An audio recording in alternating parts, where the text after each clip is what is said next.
Musta pagdula, guys? Lingaw lang ta, guys. Sige lang. Nahinay lang tagbalik, guys. Oo. Kaya na ninyo inyong idol, ha. Pero, at least, Naa. at least nato dire niya. So guys, sige nato ni ma-experience, dili man ta ma-improve ko lang. Kasi kayo, sa tinod lang, dili na to. Dili, siyempre, di matagaran si Gambindi, no? Pero, kung tawaton na to, na-injured ta, ngayon, nahinay improve. Hinahinay lang kay Pugson, kasi ma-injured na po, kapag kayo magpaayo. Ako niya magpaayo. Gusto na ito mapukos, kaso lang. Kasi, balik na kita sa uno. Maabot lang yan na, balik lang na.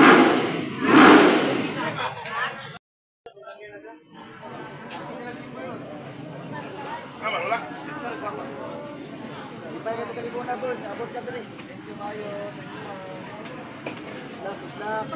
Musta man ang kuan, sir, katong dula ni Mus Thailand? Kwento ba? Thailand.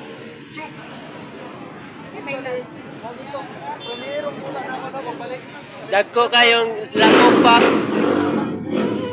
Lapok, perting pilita. Ako dito, makita niyo kung gagawin nila kusog. Tapos, siyempre, makatol ka. So, karon, makita na ako nga, ang mga Pilipino mag-training sugod sa bata pa dyan kayo, kanang i-training dyan kung maayo ba, tabagan sa gobyerno.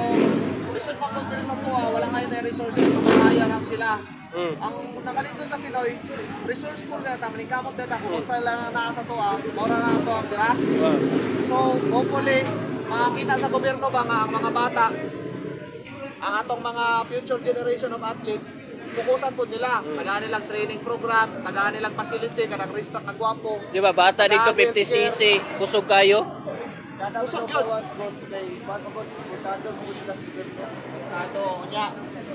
Mga gani ako ang ginawag ng gobyerno ito ay nga makitaan po ng motorsports. Lagan kaya, sa tinod lang, ang motorsports, dili lang ang mga rider ang makinabang-bay nga naman.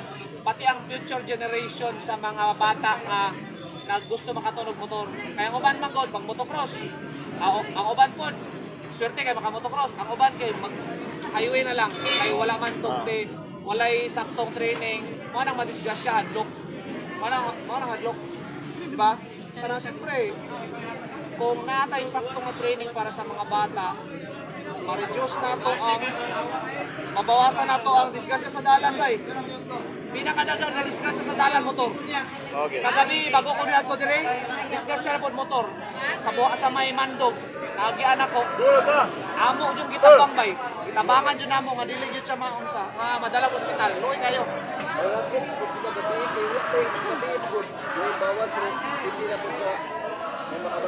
Para sa ko ang nakanindot if naay program training, naay program ang gobyerno para sa mga katauhan nga magmotor, ma-reduce na to ang disgrasya.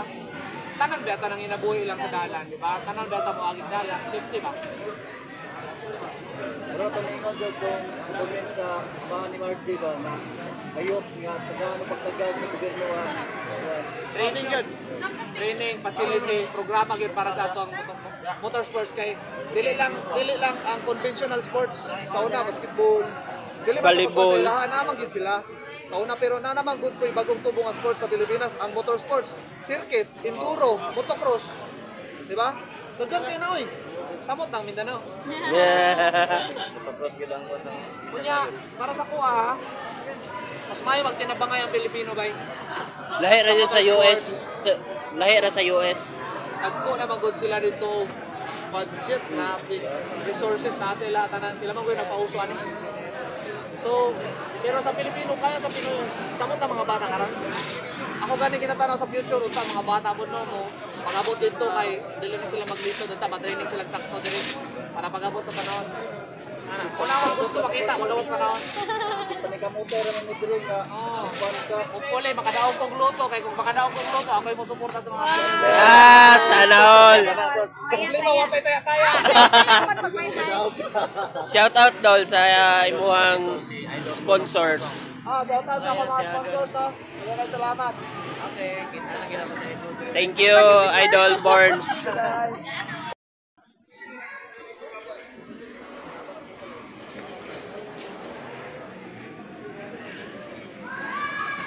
Bago pa ni uli gikag Thailand na kani oh. Kani si Aike.